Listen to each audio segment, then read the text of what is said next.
Cándido Mercedes, sociólogo y maestro, experto en gerencia, especialidad en gestión del talento humano, desarrollo organizacional y gerencia social y sociología organizacional.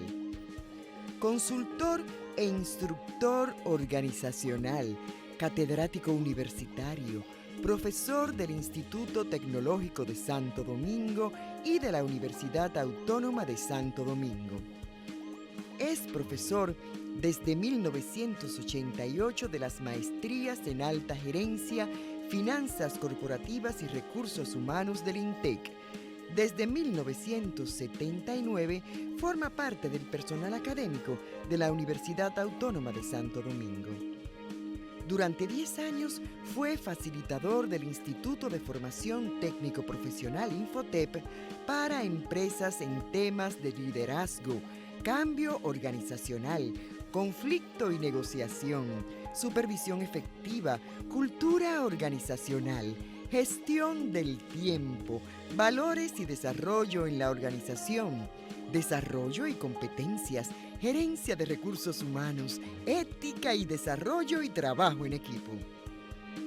Ha sido coordinador de las maestrías en Administración y Administración de Recursos Humanos de la Universidad Central del Este. Fue consultor del Programa de las Naciones Unidas para el Desarrollo para la Comisión de Reforma y Modernización del Estado de la Comisión de Política. Miembro de Participación Ciudadana desde el año 2005. Cándido Mercedes ha participado como voluntario en las comisiones de trabajo de transparencia en la gestión pública y comisión de fortalecimiento institucional. Fue columnista del desaparecido Clave Digital y actualmente escribe para el periódico digital acento.com.do.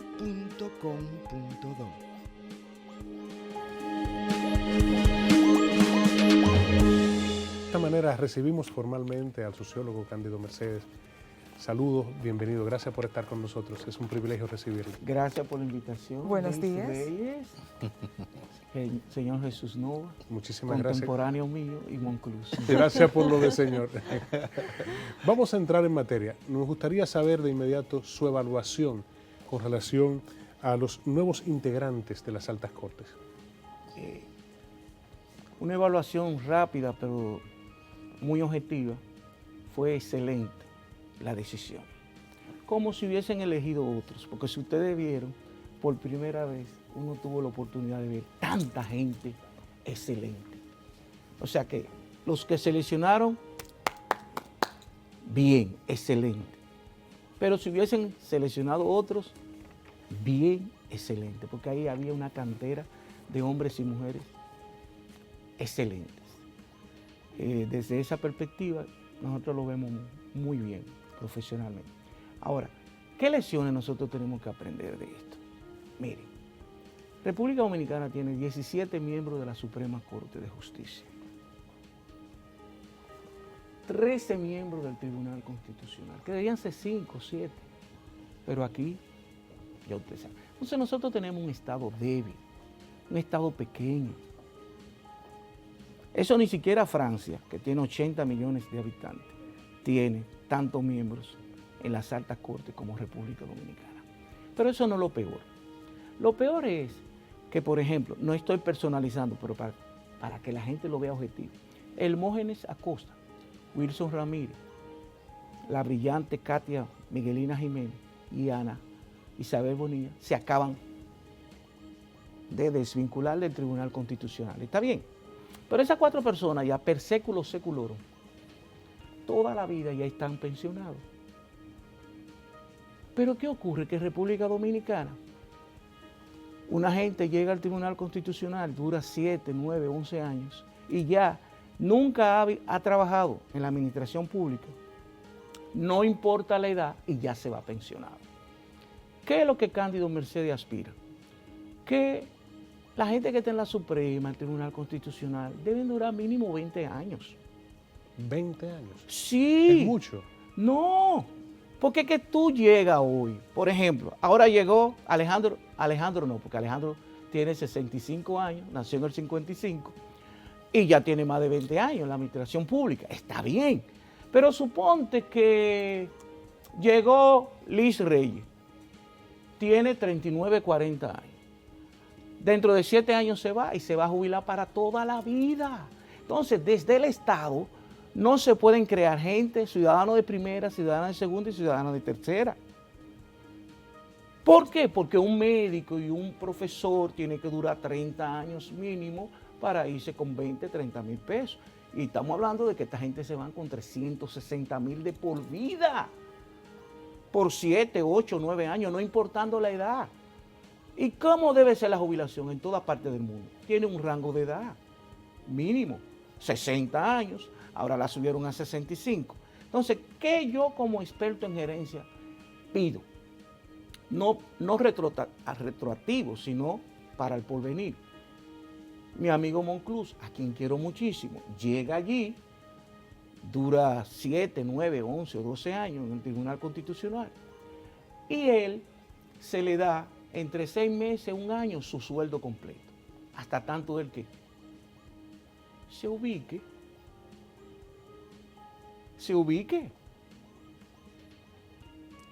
Pero no, ya él se va de por vida, con 50, 53, 54 años, sin haber servido a la administración pública. Entonces tú tienes un sistema de protección súper privilegiado de gente que son élites académicas, intelectuales y a veces económicas.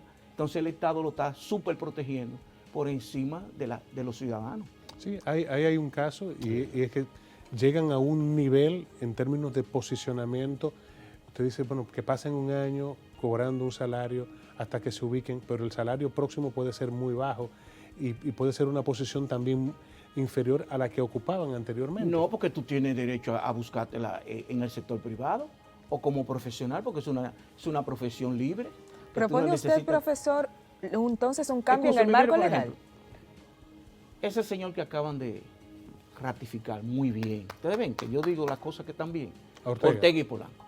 Si Ortega y Polanco lo hubiesen desvinculado a través de la evaluación, le dicen, no, tú no vas. El Estado Dominicano pierde. ¿Por qué? Porque él no llega a 54 años, 55. Y entonces, ¿qué iba a pasar? Que ponen a Jesús Nova, pero hay que pagarte a ti y hay que pagarle a él. Es lo que la gente no está entendiendo. Si a él lo desvinculaban, ya él de por vida está jubilado, con 360,000. Son buenos. No es que aquí el salario promedio es 25,000. Estamos hablando de $7,000. Y el salario mínimo en la administración pública es 10,000 pesos. Ven, entonces el Estado no puede ser un propiciador de la desigualdad. Es más, ¿ustedes quieren que yo les diga algo? Por favor. Si ustedes leen el régimen de protección de la Suprema Corte de Justicia, si usted es miembro de la Suprema Corte de Justicia y por la causa que fuere, no importa, usted se desvincula de la Suprema Corte de Justicia, usted queda pensionado de por vida.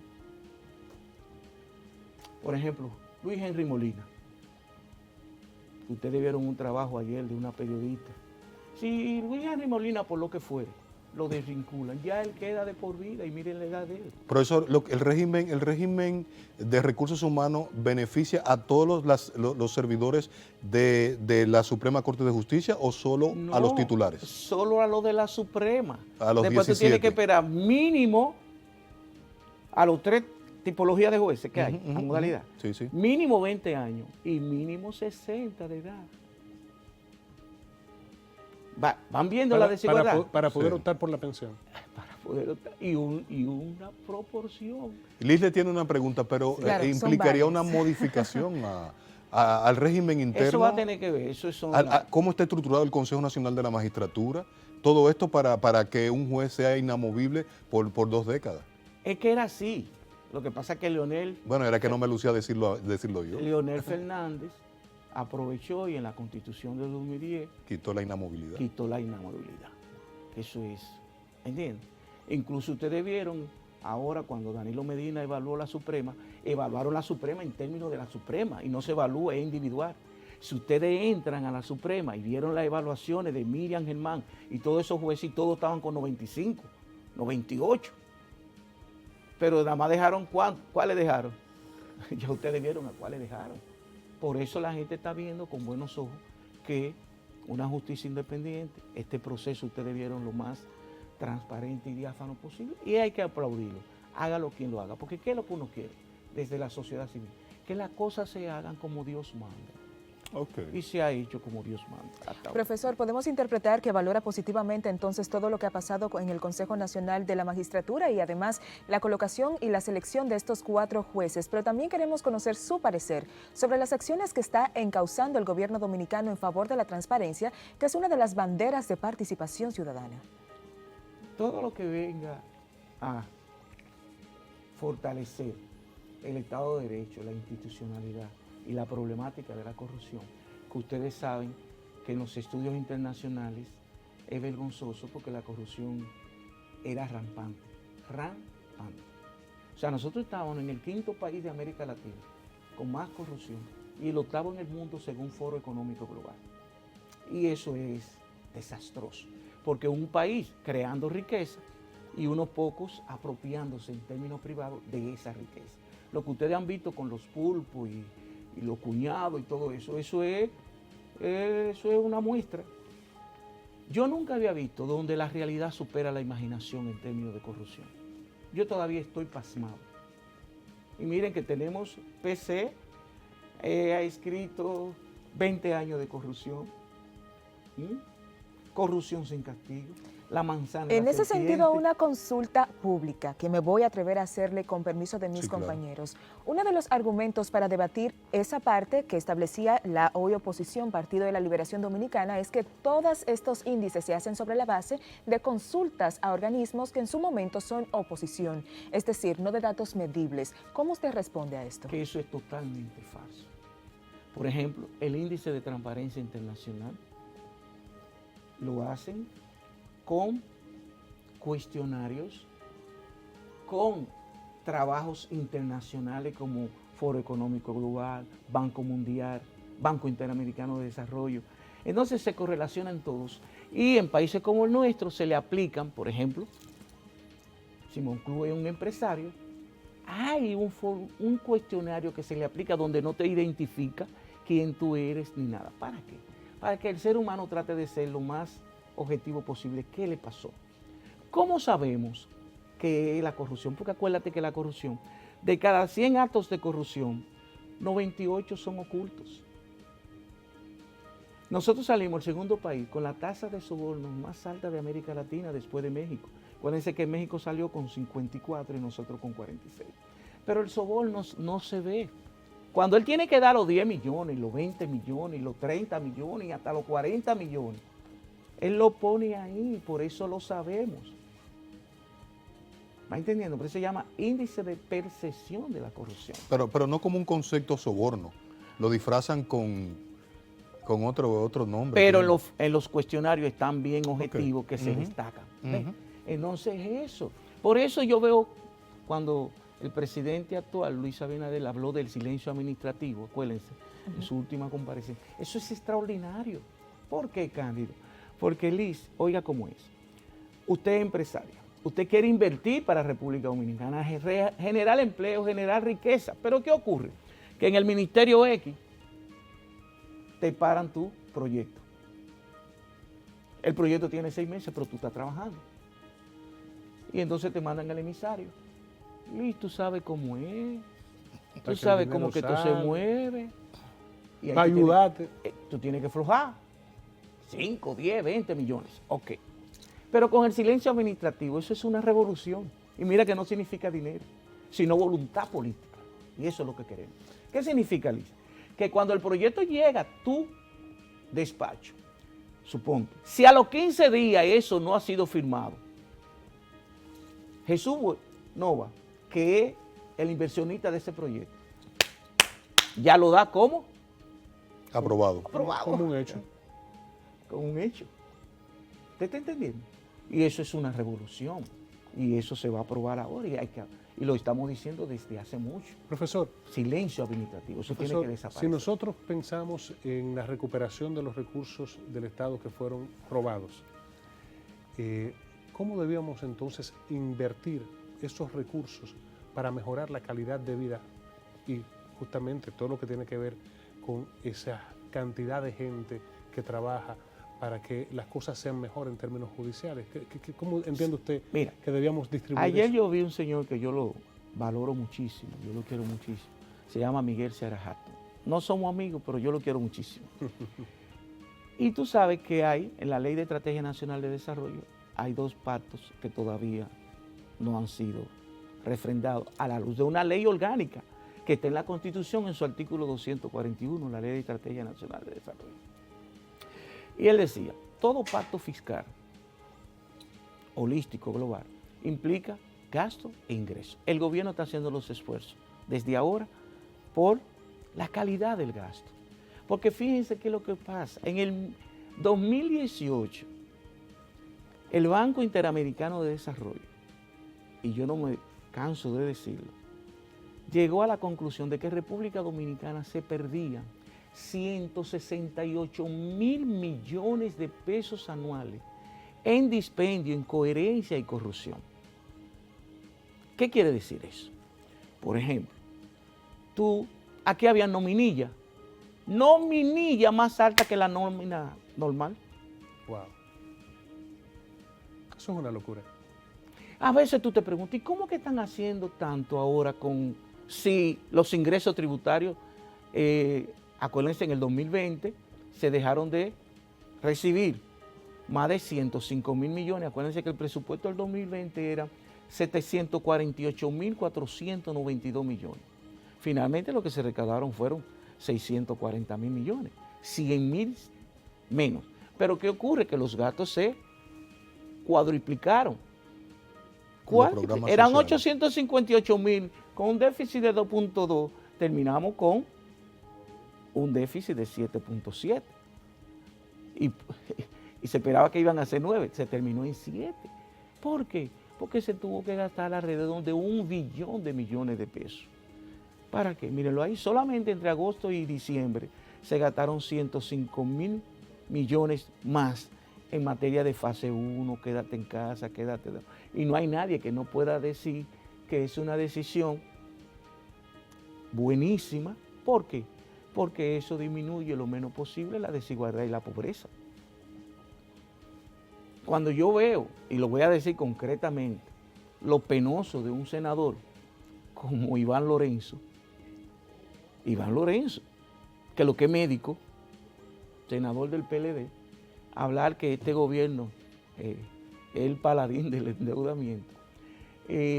Yo digo, por Dios, por eso que no estoy en partido político, porque yo fuera al partido para que expulsen a ese señor nada más por decir esa barbaridad.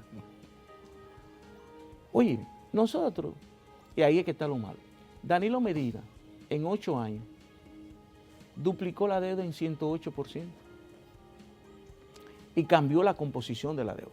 Cuando él llegó, la composición de la deuda era 73% con organismos multilaterales y bilaterales. Él la cambió a bonos soberanos, que son más caros y no necesitan supervisión ni control. Pero ¿qué pasa? Oigan cómo es. La economía crecía 5.5, 6, qué bueno. Pero el endeudamiento crecía 13. Y los gastos crecían entre 11 y 14% anual. Se supone que... Entonces no era real. ¿El gasto corriente Una burbuja. o el gasto por pago de deuda externa? No, El gasto interno. total. Okay. O sea, mira, se le ve bien a él, ¿verdad que sí? Claro. Suponte que él gane $500,000. Si él tiene deudas mensuales, yo digo que por 3 causas. Se refería a sector público no financiero, para imagino. graficarlo en términos personales. Si ese señor le va tan bien, a mí me va bien, yo no debo. Pero supóngase que a mí me va bien, para no ponerme un club y no ponerlo en una situación difícil con la mujer. Me va muy bien y yo todos los meses tengo deuda y deuda. Son 3 causas. O el tipo tiene primera base, segunda base, tercera base. ¿Voy bien? Claro. Y en el center field también. Ok. Y no sale de los casinos. No salgo de los casinos. Y Dije 3 causas. Estamos haciendo. Entonces, ¿cómo es posible que un gobierno, su economía crezca todos los años? Tú tienes que endeudarte casi 2.5 veces por encima del crecimiento de la economía y gasta 2-3 veces más que lo que crece la economía. Eso se llama irresponsabilidad.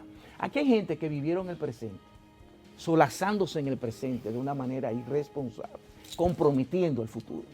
No puede ser que una economía que crezca realmente, tú llevaste al país a 44 mil millones de dólares. Ok. Y eso hay que decirlo, eso es una irresponsabilidad. Una irresponsabilidad. Ahora hay que endeudarse. Profesor, Ahora hay que endeudarse porque no hay. sí. Profesor, antes de despedirle, que ya se nos agota el tiempo, queremos consultarle sobre este material que compartió con nosotros con un título muy interesante. Dice, Desafíos para la Administración Pública y la Sociedad Civil ante el COVID-19. Brevemente, por favor, resúmanos de qué se trata. Fíjense, la organización que yo más adoro y amo, Participación Ciudadana, la gente no se imagina los trabajos que se hacen ahí. Sí. Y gente brillante, trabajo voluntario. Mire, esa revista es de un proyecto con la administración pública, con organismos internacionales.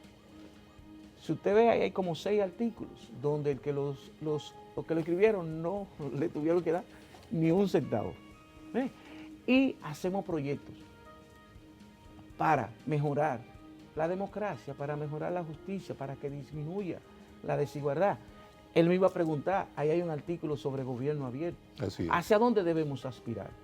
Hacia un gobierno abierto, que conduzca luego a un Estado abierto para que no haya reversión cuando llegue otro gobernante. ¿Qué significa un gobierno abierto? Como está planteando Miguel Seara. Es que usted como ciudadano quiere saber en qué se gasta su dinero. Y que usted como ciudadano tiene acceso al Ministerio de Economía de todo lo que se está haciendo en materia de transparencia, de todo lo que implica un gasto, una inversión, dónde se está realizando.